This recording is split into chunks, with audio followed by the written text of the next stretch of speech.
Welcome to QuickSpeak, the English podcast for learners. Today, we're going to talk about something we all experience. Fear. Yeah. You know that feeling, right? Mm-hmm. That heart-pounding, sweaty palms sensation. We're going to unpack what's really going on in our brains and bodies when we feel afraid. That's right. And we'll explore how fear, while sometimes unpleasant, is actually a crucial part of being human. Yeah. It's helped us survive as a species. Okay, so fear is like this essential survival tool. Exactly. Imagine this. You're walking through a forest, and suddenly you hear a rustle in the bushes. Your brain immediately goes on high alert. Is it a predator? Is it danger? Oh. That's your fear response kicking in. So fear is like our internal alarm system. It is, and it's a very complex system. Let's talk about what happens inside your brain when that alarm bell rings. A part of your brain called the amygdala. It's like the command center for fear. It receives sensory information, the sound of the rustle, the sight of something moving, and decides if it's a threat. So the amygdala is like the security guard of the brain, always scanning for potential danger. That's a great way to put it.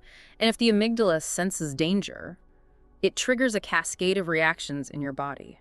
What kind of reactions does our heart start beating faster? Yes, exactly.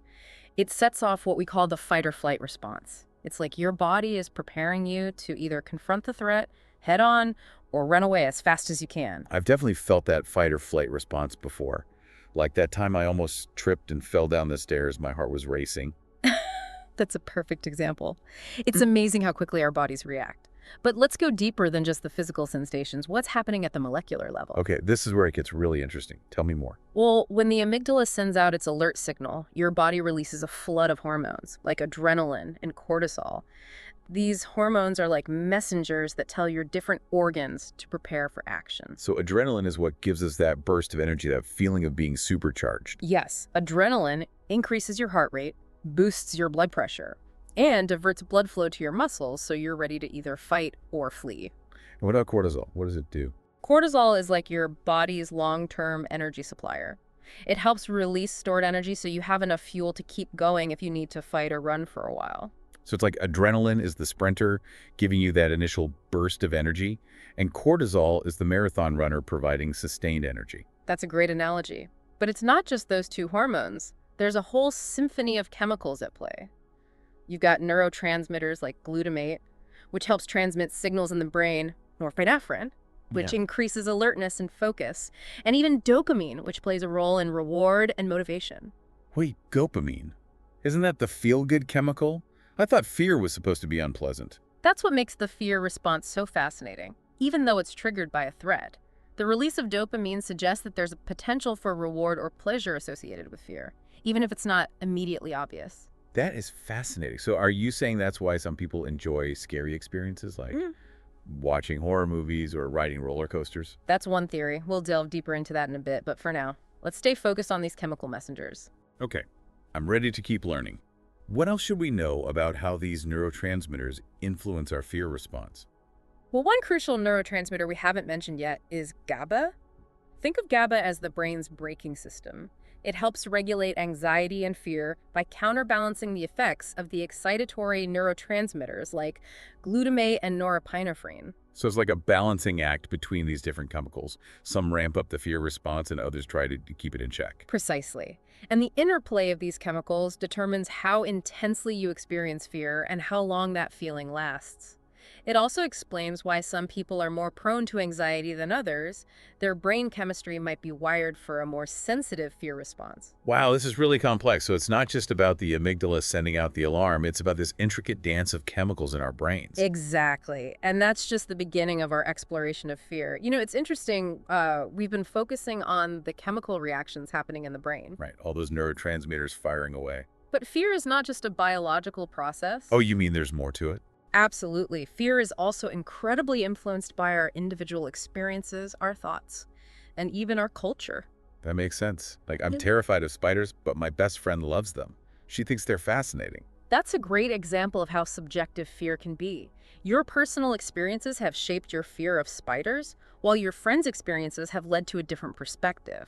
So even though we all have that same basic fear circuitry in our brains, how it plays out in our lives can be very different. Exactly. And it's not just personal experiences. Our cultural background also plays a role. Some cultures view certain animals as sacred or lucky, while other cultures might see those same animals as dangerous or unclean. That's fascinating. So something that might evoke fear in one culture could actually evoke feelings of reverence or respect in another culture. Precisely. It highlights how fear is not just an innate, hardwired response, Mm. but also a learned response, Mm. shaped by our social environment and cultural norms. So it's like a nature versus nurture kind of thing with fear.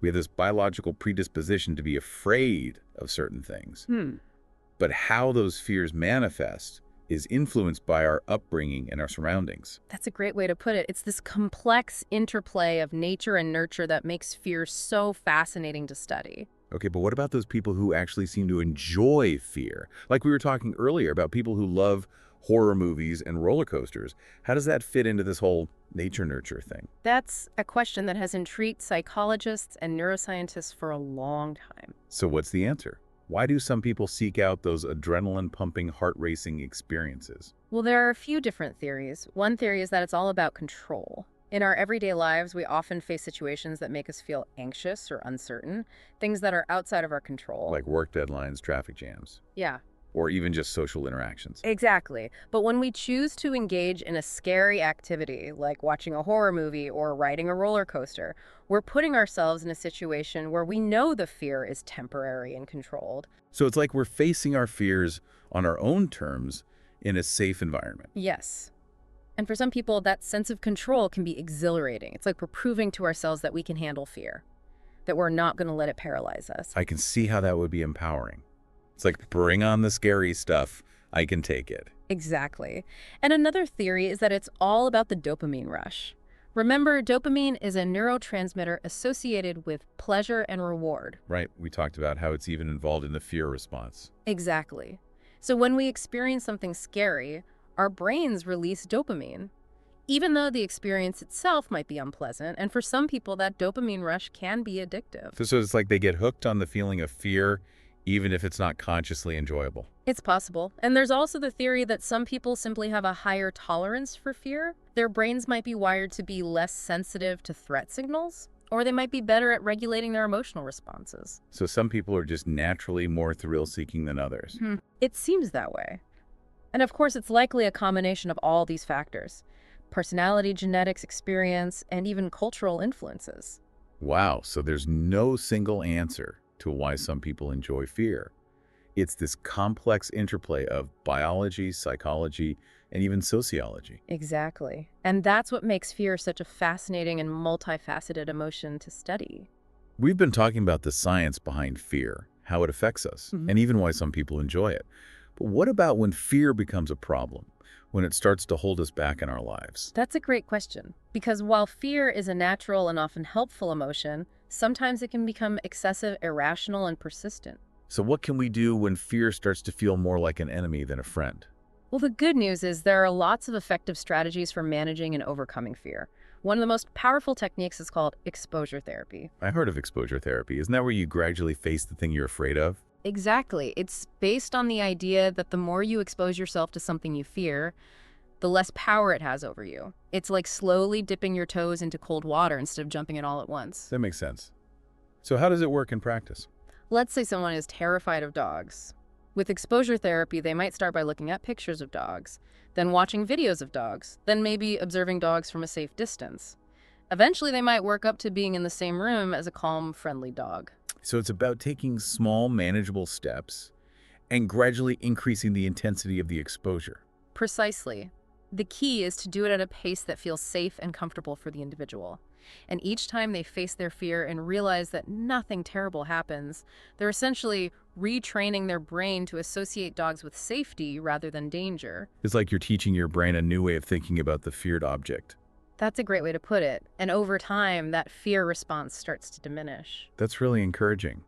But what about those nagging thoughts that can accompany fear? You know, the what-if scenarios that can spiral out of control? Ah, yes. That's where another powerful technique comes in cognitive restructuring. It's about identifying and challenging those negative, irrational thoughts that fuel our fears. So instead of thinking, if I give this presentation, I'll completely freeze up and everyone will laugh at me, you might challenge that thought with, I might feel nervous, but I've practiced my presentation. and I have something valuable to share. Exactly. It's about replacing those distorted, catastrophic thoughts with more realistic and balanced ones. And it takes practice, but with time, you can actually rewire your brain to think more positively about the things that scare you. So we're not just changing our behaviors, we're changing our thoughts too. Exactly. And changing your thoughts can have a profound impact on your feelings and behaviors. This is all so fascinating. Are there any other techniques we should know about? Of course, mindfulness and relaxation techniques can be incredibly helpful for managing fear and anxiety. Practices like deep breathing exercises, meditation, and yoga can help calm the nervous system and reduce feelings of stress and overwhelm. It's like giving our bodies and minds a chance to reset and recharge. Exactly. And when we're feeling more grounded and centered, we're better equipped to face our fears head on. These are all great tips. And I think it's important to remember that it's okay to ask for help if we're struggling. Therapists and counselors are trained to help people overcome fear and anxiety. And there's no shame in seeking professional support. I couldn't agree more. It takes courage to reach out for help, and it can make a world of difference. Well, I think we've covered a lot of ground today. We've learned so much about the science of fear, how it impacts our lives, and even how to manage and overcome our fears. It's been a great conversation. I hope our listeners feel empowered to face their fears with a little more understanding and a lot more confidence. I do too. So remember, fear is a natural part of being human. It's there to protect us. But when fear starts to control our lives, we have the power to take back control. And if you want to keep learning about fear and other fascinating topics, be sure to subscribe to QuickSpeak. That's right.